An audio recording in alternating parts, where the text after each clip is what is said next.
quand la guerre a fini, qu'est-ce que c'était qu'on voulait quand on parlait? Imaginez de quoi on parlait. Il va falloir refaire la France, comme ça. Il va falloir tout refaire. Donc il fallait refaire les choses, c'est pas s'adapter dans une société, c'est comme ça. Il fallait tout faire. On avait la responsabilité, on avait mené la guerre, on avait la responsabilité de tout refaire. Et moi, je pensais que je voulais faire ma vie. C'était la vie. Je l'avais risqué là-bas, dans une bataille, je ne peux pas en parler comme ça, j'avais peur. Et la vie, j'ai compris que la vie, c'est ce qu'on vivait. Et qu'on ne peut pas, ce n'est pas le résultat, c'est qu'une fois que si vous faites un film, si vous n'avez pas trouvé votre joie à faire dans le film que vous faites, si vous écrivez un livre et que vous ne vous accomplissez pas dans ce que vous accomplissez, c'est pas après sur les résultats du livre, sur les choses comme ça. Quand j'ai fait, donc je n'ai jamais visé à faire quelque chose pour être connu, pour être ceci, pour être ça, pour ceci, comme ça.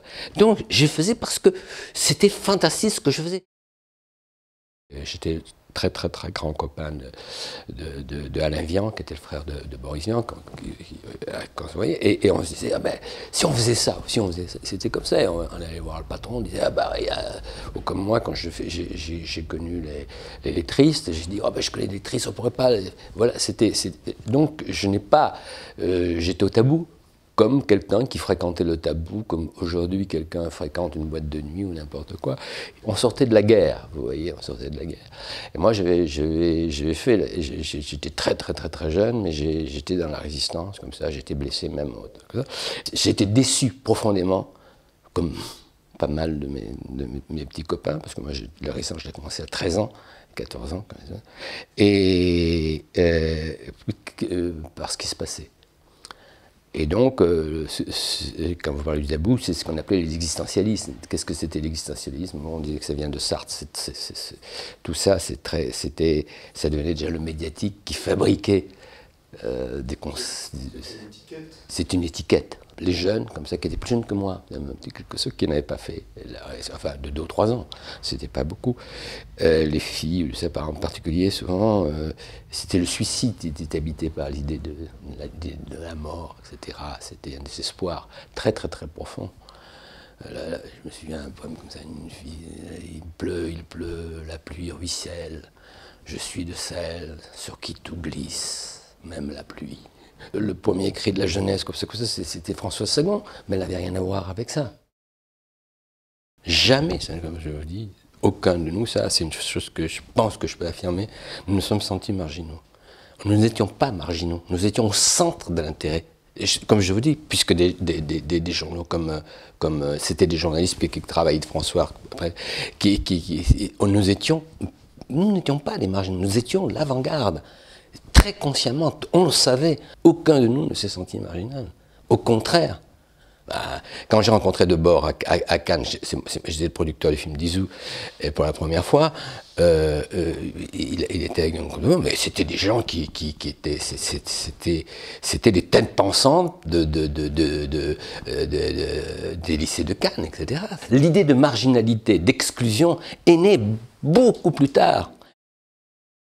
Je ne crois pas qu'il y ait cette conception, le mal et le bien. Je ne crois pas. Il y a pour moi, il y a des choses qui tournent bien, il y a des choses qui tournent mal. Le mal, c'est quand ça tourne mal. Les trucs comme ça, il n'y a pas...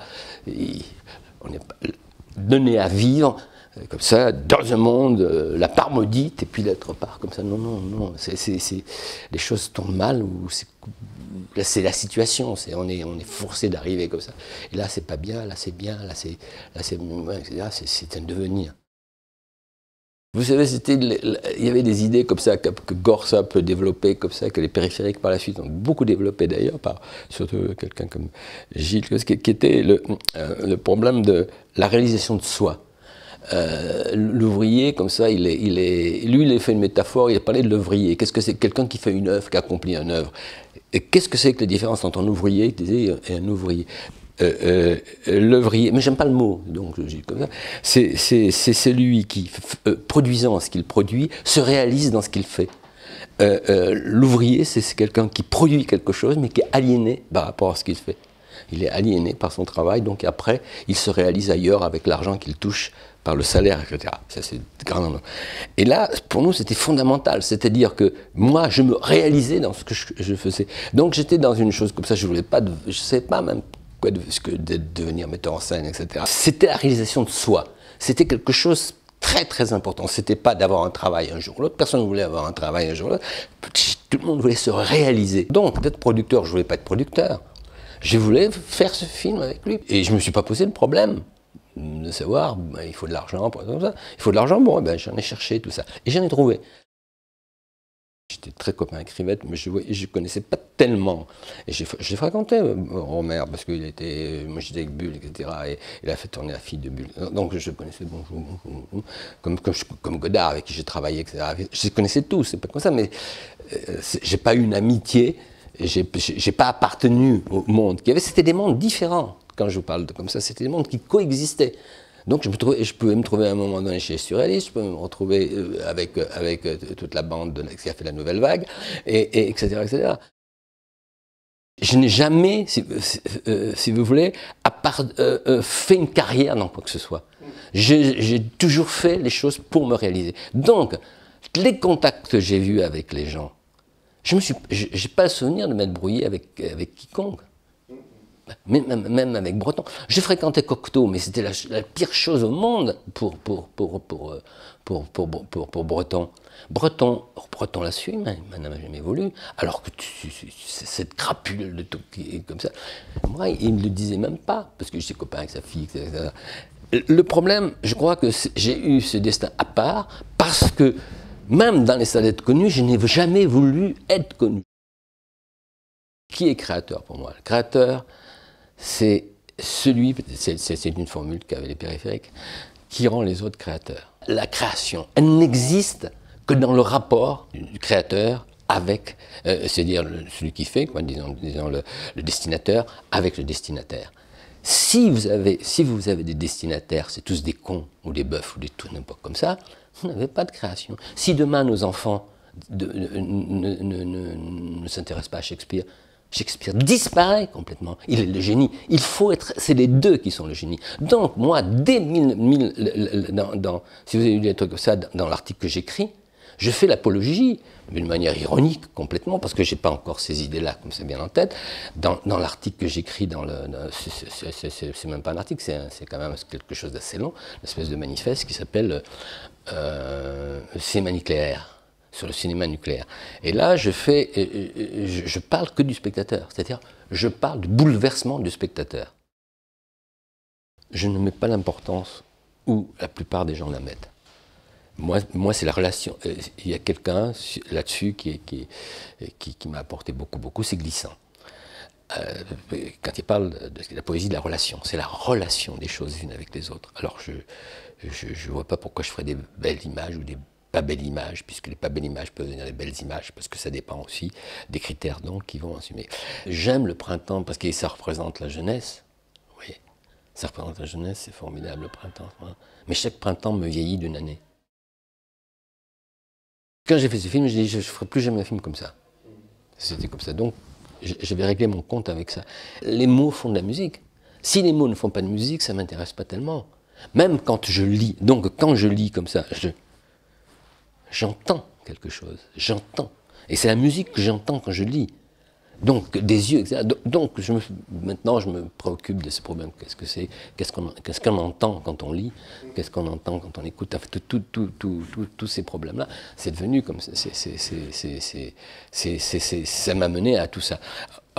Mais c'est ça, le problème, je les ai posés et sont déjà posés maintenant par ce film-là. C'est pour ça que les gens commencent à comprendre quelque chose de ça, parce que le moment est venu de comprendre ça. Mais ça, ce n'était pas des questions qui ont été d'actualité pendant tout le temps que j'ai vécu, qui commencent à être d'actualité maintenant, et qui fait qu'il y a un certain intérêt qui me revient à moi. Et cet intérêt revient sur le fait que j'ai toujours considéré le destinataire à qui je m'adressais comme potentiellement un créateur. Et les périphériques, ça a vraiment été une œuvre collective. Et le problème que je veux dire, c'est que tout le monde a parlé de collectif. Mais personne n'a essayé de penser autrement la question du collectif. Le collectif, c'est pas... Pour moi, le collectif, il n'y a pas de un, il y a du deux. C'est-à-dire, il y a un rapport... Si je n'ai pas mon rapport, comme tu en étais tout à l'heure, à l'autre, eh bien, il n'y a rien. Le périphérique, c'est toujours été le souci de l'autre.